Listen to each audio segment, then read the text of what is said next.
or maybe Nancy was capable of having a 4-generator chase. So I decide to work on gens, so at the very least, there is some progress in the match. And for the blood points, Nancy eventually goes down.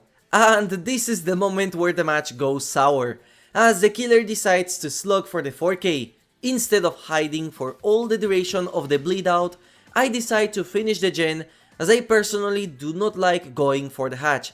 And at this point, losing is not that big of a deal, and I would rather practice looping.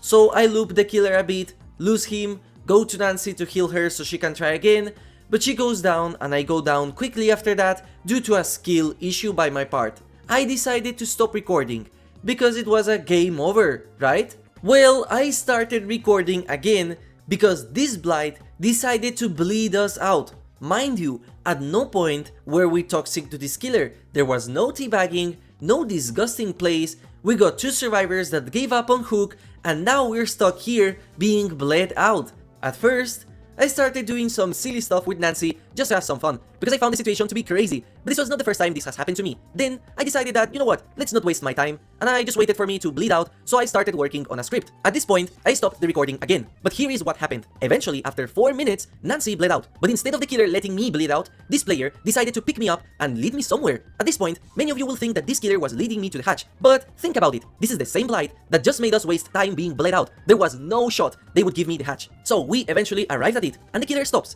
They do not move, and they also do not drop me on the ground like most killers that give hatch would. I did not wiggle, and this killer didn't even force me to stand up like a normal killer would, by dropping me, picking me up, dropping me, and then I stand. At this point, it hit me. This absolute giga chat of a player decided to intentionally wait until I wiggled out in order to confirm that I was active in the match instead of doing something else. This killer wanted to be completely sure that I was in the match so I would see what they were going to do with me, and I knew why. Because the moment I would start wiggling, this killer will drop me, close the hatch in my face, and then perform the memento mori. So at this point, since I was doing the script, I decided to test just how petty this killer was. I refused to wiggle for several minutes. And I kid you not, I did not wiggle for several minutes. I stopped recording because I did not want to have a massive file occupying my PC, as this match was useless for content. I wanted to see if this killer was capable of standing there motionless for an entire hour, which is the maximum time before the servers shut down, added intentionally to prevent these cases from happening. And the worst part is that this was not holding the game hostage technically, so there was nothing I could do to report this player. I could have disconnected or started wiggling to force the match to end, but I just wanted to see how truly petty a player can be. I wanted to see if this player was intentionally being malicious towards me, and so I waited and waited until eventually I decided that this was pointless. Once again, I did not plan to make this video, and I could have been playing something else or go next, so I eventually decided to start wiggling. And then, exactly what I predicted happened.